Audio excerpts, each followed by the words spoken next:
My name is André Ode, and in today's video we're going to be talking about confidence. If there's one thing I've learned in my experience is that the most essential side of things and the difference maker is the mental side. It's having that self-belief that allows you to perform at the highest level possible. And since I started CrossFit and the other sports I've been doing in the past, self-confidence was always an issue in the beginning, and through many years of being taught by really smart people and experiencing many different scenarios and competitions, I've been able to gather a lot of good tools that eventually helped me overcome the limits that the doubt was creating on game day essentially. I think a lot of people that compete struggle with self-doubt, with lack of confidence, and I think it's an absolute normal part of the game of sports. And just like you want to learn muscle ups or you want to learn how to dial in difficult technical exercises, the mental side of things is very similar. It has different levels similar to what a muscle ups would have. You need to be able to do, you need to be able to have the pulling strength, the pressing strength, the coordination of the exercise. And the mental side of things, it essentially works the exact same way. It has different layers. When we look at confidence for athletes, we look at essentially 4 or 5 different layers. The bottom layer is the well-being. It's feeling good about yourself. It's being in a good situation in your life, with relationship or with family or with work, so that you have a low stress situation here. The next part is the sleep. The next part is the nutrition. The next part is the daily training. And eventually the peak of the pyramid is the highest performance. All of these things are what builds confidence. Once these things are dialed in, you're able to unlock the highest level, which is highest performance. I think the physical and the mental side of things, they work very well together, and one cannot succeed without the other. And I think in training, we spend a lot of time focusing on developing the physical side of things. I think just like with training, we need to focus on also developing the psychological part of things. I was once told a story or like a metaphor on how to kind of think of this scenario, and you want to think of like a car, a driver, and a road. The car is the physical aspects. It's your cardiovascular endurance, it's your strength, it's all of the physical things. Then we have the driver, that's the psychological part. It's how confident you are in yourself and your preparations and all of those things. And then you have the road, and the road is all of the rest of the things. It's the things that affect the driver and affects the car. It's the things that are not in your control, but that you can choose to respond in a certain way that they become in your control. Things like it's raining outside, or the barbell is slippery, or you can turn all the problems into opportunities. If it's raining outside and it's difficult to complete a pull-up in the rain, it's difficult for everyone. You can turn the difficult things into opportunities for you to strengthen your mindset. So with training, we focus on all the things that building the car, building a bigger engine, stronger infrastructure, stronger systems. With the driver, the way we develop the driver, the psychological part, the mental side of things, is actually through a lot of the same things, but becoming aware of the things that you're doing on a daily basis that builds this confidence that the driver needs to have in order to drive the car properly. And I think the first part of that process is realizing that creating the awareness that you're in control of the situation.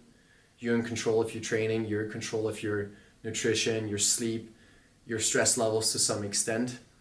And in CrossFit, you're not fighting someone, you're in your own lane. And when you realize that you're in control of your preparations, you're in control of your performance on the floor, you remove all the things that essentially made you nervous in the first place. Most people are unaware, unconscious about the fact that they're in control of the majority of all things. And being unconscious about it is what makes you reactive and nervous.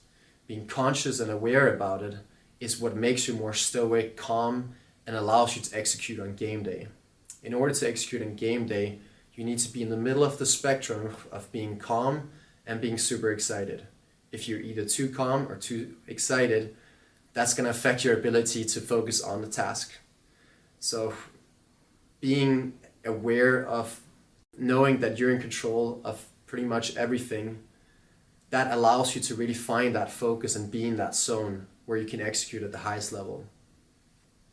One of the greatest tips that, or quotes that I heard was from one of my favorite American football players. And it was from the Super Bowl, which is like the World Cup in American football and the most important game of the year. And this quarterback, Tom Brady, used to tell all of his players on this day where everybody was super nervous. And I think we can relate to that, maybe not to the same extent, but when we have to compete, whether it's a local throwdown or the CrossFit Games, we are super nervous because there's a lot on the line. And he always used to tell the players, don't worry, you don't have to do anything that you haven't done before. And I think that's always something I used to remind myself of. It's like, you don't have to do something that you cannot do. You don't have to do something you have not done before. So there's absolutely no reason to be nervous. And I think that's just a powerful tool to be able to pull out on those pressure situations. Nobody's asking you to do something that you've never done before. You just do your best. Again, you're in control of the situation.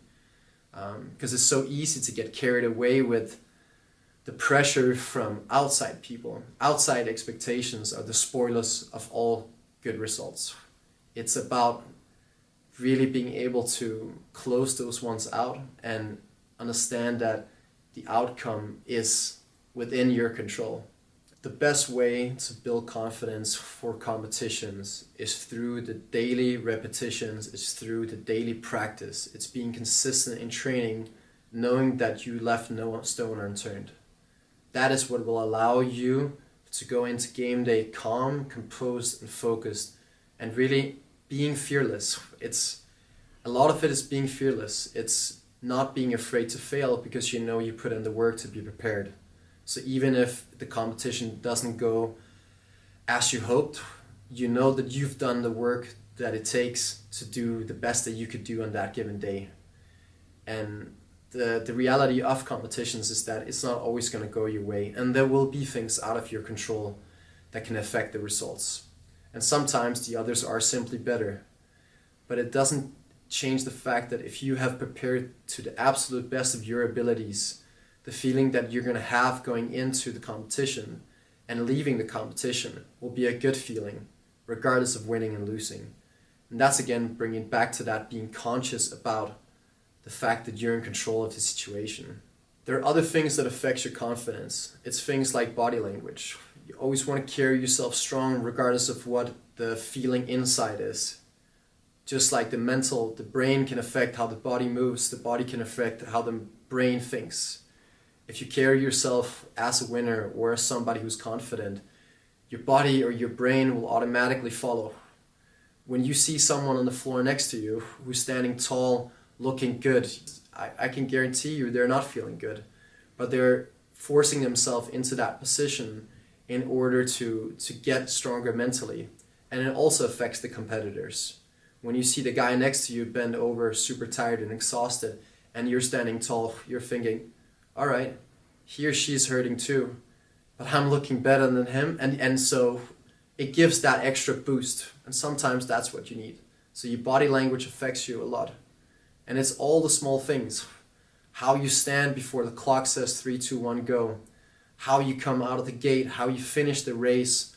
All of these things is going to help the confidence. The other part is the internal dialogue. It's what goes on between the ears. It's how you talk to yourself. It's, I can't do this versus I got this. Or, ooh, that's a lot of reps. Or, I have prepared to handle this volume. You can either create problems in your head or you can create solutions. And I think it's important to have just a few kind of cues that you can pull out when you need to and rephrase sentences from being weak to being strong. So to sum it all up, confidence and self-belief comes from all the preparation. It comes from the daily tasks. It comes from eating well, sleeping well, training consistent. It's never going to be perfect. So I'm not telling you that every day is going to be perfect, and if it's not perfect, you can't be confident on game day. It's about hitting 90%. It's about trying to be giving your best every single day, doing something difficult every single day. You know, if you're challenged every single day in all of the three different aspects, food, sleep, and training, if you feel that you have to force yourself to be disciplined, you're doing the right thing.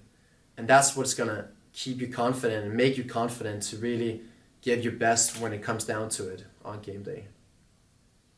I hope that there's something in this video that can elicit some sort of inspiration or have given you a tool that you can use in your preparations for your next competition in order to be more confident and perform better.